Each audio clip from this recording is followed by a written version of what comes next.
साथियों नमस्कार, स्वागत है आपका अपने इस प्यारे से माइंड ओपन यूट्यूब चैनल पर। आप देख रहे हैं अपना पसंदीदा चैनल माइंड ओपन।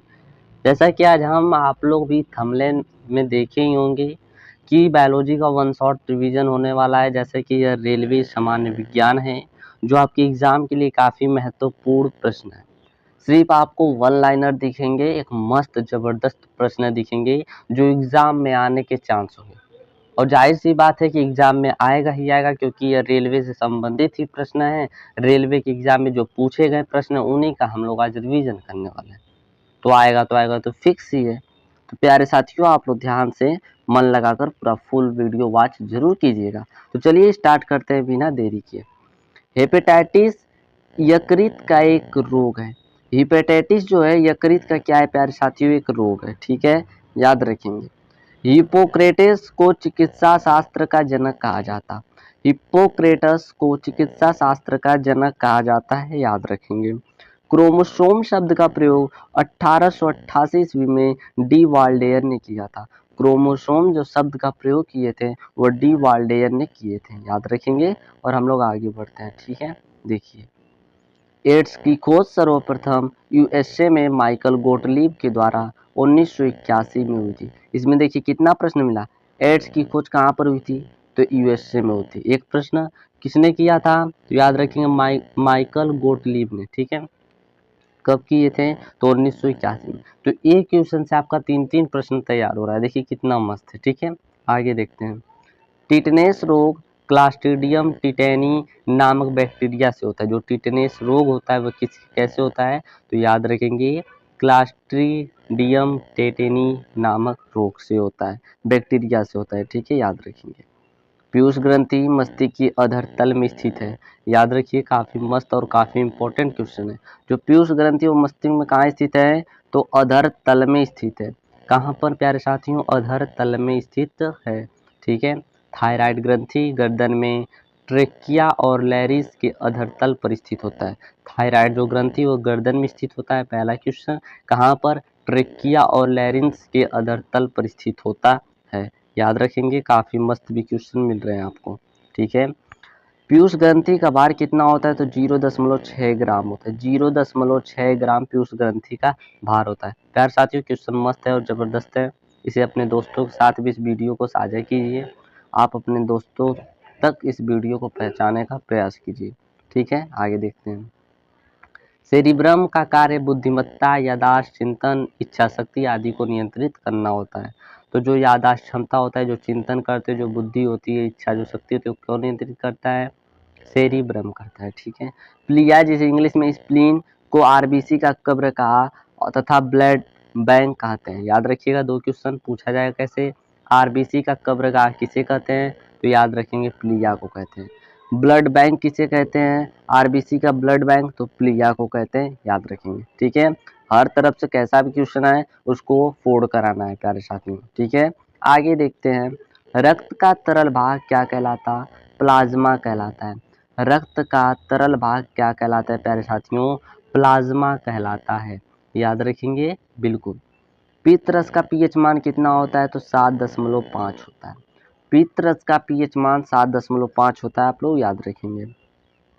अगला देखिए, पित्तरस पीला एवं हरा रंग का द्रव है। पित्तरस कैसा है, पीला एवं हरा रंग का द्रव है जो क्षारीय होता है। पित्तरस जो होता है कैसा होता है, वो क्षारीय होता है। किस रंग का होता है, पीला एवं हरा रंग का होता है। ठीक है, लाइसोसोम का सर्वप्रथम 1998 में 1958 में प्यारे साथियों डी डुबे ने देखा था। ठीक है, 1958 में डी डुबे ने देखा था, याद रखेंगे। अगला देखिए, गुणसूत्रों में पाए जाने वाला आनुवांशिक पदार्थ को जीनोम कहते हैं। जो गुणसूत्रों में पाए जाने वाला आनुवांशिक पदार्थ होता है उसे क्या कहते हैं, तो जीनोम कहते हैं। काफी इंपॉर्टेंट प्रश्न है, याद रखेंगे और आगे बढ़ेंगे।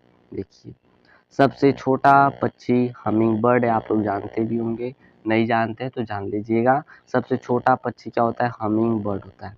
स्तनधारी के हृदय में कितने चैम्बर होते हैं, तो 4 चैम्बर का बना होता है।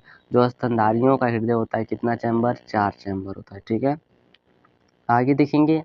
स्तनधारी वर्ग में रक्त का सबसे अधिक तापमान बकरी का होता है। ठीक, स्तनधारी वर्ग में रक्त का सबसे अधिक तापमान किसका होता है, तो बकरी का होता है, याद रखेंगे। ठीक है, आगे देखिए।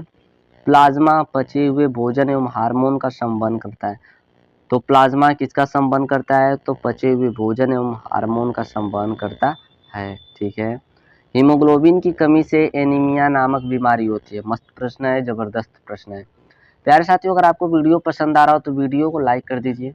कमेंट बॉक्स में बताइए कि कैसा प्रश्न आपको मिल रहा है, मस्त मिल रहा है, जबरदस्त मिल रहा है, बताइए। और ज़्यादा से ज़्यादा आप इस वीडियो को अपने दोस्तों में साझा करने का प्रयास कीजिए। उम्मीद करता हूँ कि आप लोग जरूर करेंगे।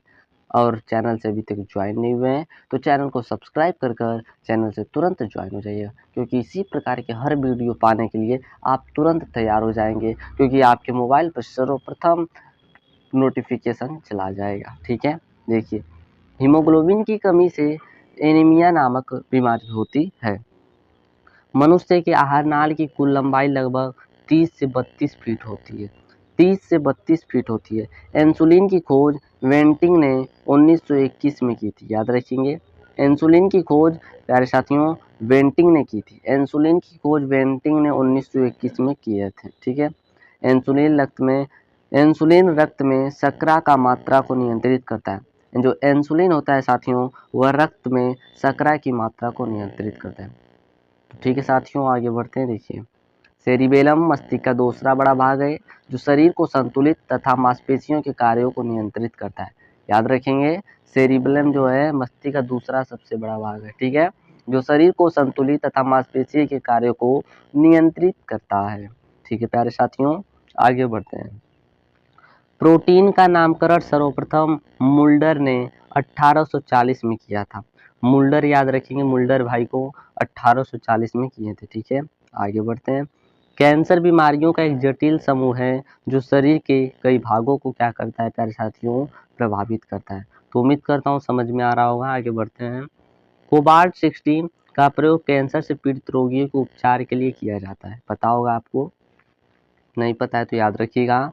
कोबाल्ट 60 का प्रयोग कैंसर से पीड़ित रोगियों के उपचार के लिए किया जाता है। कैंसर का अध्ययन क्या कहलाता है? ऑन्कोलॉजी कहलाता है। ऑन्कोलॉजी कहलाता है, आप लोग याद रखेंगे। आगे बढ़ते हैं। मस्त प्रश्न आया है साथियों, ये भी देखिए। विश्व एड्स दिवस कब मनाया जाता है? तो याद रखेंगे 1 दिसंबर को विश्व एड्स दिवस मनाया जाता है। कब मनाया जाता है? विश्व एड्स दिवस 1 दिसंबर को। भारत में एड्स रोग का प्रथम रिपोर्ट 1986 में मिला था। जो एड्स रोग हुआ था, जो सबसे पहला रिपोर्ट मिला था 1986 में मिला था प्यारे साथियों। ठीक है, आगे बढ़ते हैं। शरीर के कैंसर प्रभावित कोशिका को नियोप्लाज्म या ट्यूमर कहते हैं। ठीक है, शरीर के कैंसर प्रभावित कोशिका को क्या कहते हैं? ट्यूमर कहेंगे या तो नियोप्लाज्म कहेंगे। याद रखेंगे। अगला देखते हैं। मानव शरीर में करीब 50 लाख बाल होते हैं। मानव शरीर में करीब कितने लाख बाल होते हैं? 50 लाख बाल होते हैं प्यारे साथियों, याद रखिएगा। इसका पीडीएफ भी चाहिए तो कमेंट बॉक्स में लिखिए कि सर पीडीएफ भी डाल दीजिए। आप लोग के लिए पीडीएफ टेलीग्राम पर मिल जाएगा। टेलीग्राम का लिंक दिया गया है चैनल के डिस्क्रिप्शन में, या चैनल जो है वहाँ पर जा सकते हैं, वहाँ से टेलीग्राम का लिंक मिल सकता है। ठीक है, तो आप लोग कमेंट बॉक्स में ज़रूर बताइएगा कि आप लोग को पीडीएफ चाहिए कि नहीं चाहिए। आगे देखते हैं। सबसे बड़ा पत्ती वाला पौधा क्या है? विक्टोरिया रिजिया है। बहुत इंपॉर्टेंट प्रश्न है। सबसे बड़ा पत्ती वाला पौधा विक्टोरिया रिजिया है। ठीक है। भारत में प्रथम प्रखनली शिशु का जन्म 6 अप्रैल 1986 को मुंबई में हुआ था। भारत में प्रथम प्रखनली शिशु का जन्म 6 अप्रैल 1986 को मुंबई में हुआ था। भारत के प्रथम प्रखनली शिशु का नाम इंदिरा था। भारत के प्रथम प्रखनली शिशु का नाम इंदिरा था। एक्यूपंक्चर शरीर के अंगों में सुई चुभोकर इलाज करने की एक चीनी विधि है। कौन सी विधि है? चीनी विधि है, याद रखेंगे। और आगे बढ़ते हैं। मलेरिया रोग प्लाज्मोडियम नामक परजीवी के कारण होता है। मलेरिया रोग प्लाज्मोडियम नामक परजीवी के कारण होता है। राइजोबियम जीवाणु दलहन के जड़ पर पाए जाते हैं। राइजोबियम जो जीवाणु होते हैं कहाँ पाए जाते हैं? दलहन के जड़ पर पाए जाते हैं। लीची का एरिल भाग खाया जाता है। पूछा जाएगा लीची का कौन सा भाग खाते हैं? तो याद रखेंगे एरिल भाग खाते हैं। निषेचन के बाद बीज बीजांड से बनता है। निषेचन के बाद जो बीज बनता है प्यारे साथियों, किससे? बीजांड से बनता है। सत्य फल अंडाशय से उत्पन्न होता है। सत्य फल अंडाशय से उत्पन्न होता है, याद रखेंगे। जल का संवहन जाइलम द्वारा होता है। जल का संवहन जाइलम द्वारा होता है। विषाणु की खोज 1892 में इवानोव्स्की ने किया था। किसने किया था? इवानोव्स्की ने किया था। कब? 1892 में। याद रखेंगे किसकी खोज? विषाणु की खोज। पोलियो का टीका सबसे पहले जोन्स साल्क ने तैयार किया था। पोलियो का टीका सबसे पहले किसने तैयार किया? जोन्स साल्क ने तैयार किया। याद रखेंगे साथियों, जरूर याद रखिएगा। मनुष्य में मेरुदंड से 31 जोड़ी तंत्रिका निकलती है। याद रखेंगे 31 जोड़ी दिया गया है। संख्या पूछेगा तो 62 हो जाएगा। समझे कि नहीं समझे? बिल्कुल समझे। ठीक है। मनुष्य में मेरुदंड से 31 जोड़ी तंत्रिका निकलती है। श्वेत रक्त कण को ल्यूकोसाइट भी कहा जाता है। श्वेत रक्त कण को ल्यूकोसाइट भी कहा जाता है। याद रखिए। नेचुरल सिलेक्शन का सिद्धांत डार्विन ने दिया। नेचुरल सिलेक्शन का सिद्धांत किसने दिया? तो डार्विन ने दिया। होम्योपैथी दिवस कब मनाया जाता? 10 अप्रैल को मनाया जाता। होम्योपैथी दिवस कब मनाया जाता? 10 अप्रैल को मनाया जाता। हाइड्रोफोबिया रोग विषाणु द्वारा उत्पन्न होता है। हाइड्रोफोबिया रोग विषाणु द्वारा उत्पन्न होता है। प्रथम प्रतिजैविकी पेनिसिलिन था। प्रथम प्रतिजैविकी पेनिसिलिन था साथियों, याद रखिएगा। आगे बढ़ते हैं। साइकस एक जीवित जीवाश्म है। साइकस क्या है? एक जीवित जीवाश्म है। सबसे बड़ा बीजांड साइकस में होता है। सबसे बड़ा बीजांड कहाँ होता है? साइकस में होता है। याद रखें। तना काट गन्ना के प्रवर्धन के लिए प्रयोग किया जाता है। तना काट गन्ना के प्रवर्धन के लिए प्रयोग किया जाता है। याद रखें। आम का वानस्पतिक नाम, या बोल सकते हैं आम का वानस्पतिक नाम क्या है? तो मैंगीफेरा इंडिका है। काफी इंपॉर्टेंट ये वाला है। आम का जो वानस्पतिक नाम है मैंगीफेरा इंडिका है। ठीक है। या बोल सकते हैं आम का जो वैज्ञानिक नाम होता है क्या होता है? मैंगीफेरा इंडिका होता है। याद रखेंगे। आगे बढ़ते हैं। तंबाकू की पत्तियों में क्या पाया जाता है या क्या होता है? निकोटीन होता है।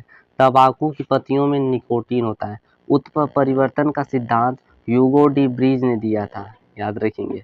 गैमिट की शुद्धता का प्रतिपादन मेंडल ने किया था। गैमिट की शुद्धता का प्रतिपादन मेंडल ने किए थे। याद रखेंगे साथियों। पुरुष जीन संगठन XY होता है। पुरुष जन संगठन जो जीन संगठन होता है XY होता है। जय विकास को सर्वप्रथम लैमार्क ने समझाया। जय विकास को सर्वप्रथम लैमार्क ने समझाया। SARS का पूर्ण रूप है सेवियर एक्वायर्ड रिस्पिरेटरी सिंड्रोम होता है। ठीक है। SARS भी विषाणु जनित रोग है। SARS भी विषाणु जनित रोग है। आंसू लैक्रिमल ग्रंथि से स्रावित होती है। जो आंसू आपकी आंखों में होती है आता है तो लैक्रिमल ग्रंथि से स्रावित होता है। याद रखेंगे। मानव शरीर के त्वचा पर 3 किस्म के ईस्ट पाए जाते हैं। मानव शरीर की त्वचा पर 3 किस्म के ईस्ट पाए जाते हैं प्यारे साथियों। मानव में रुधिर की उत्पत्ति भ्रूण की मेसोडर्म से होता है। मानव में रुधिर की उत्पत्ति कहाँ से होती है?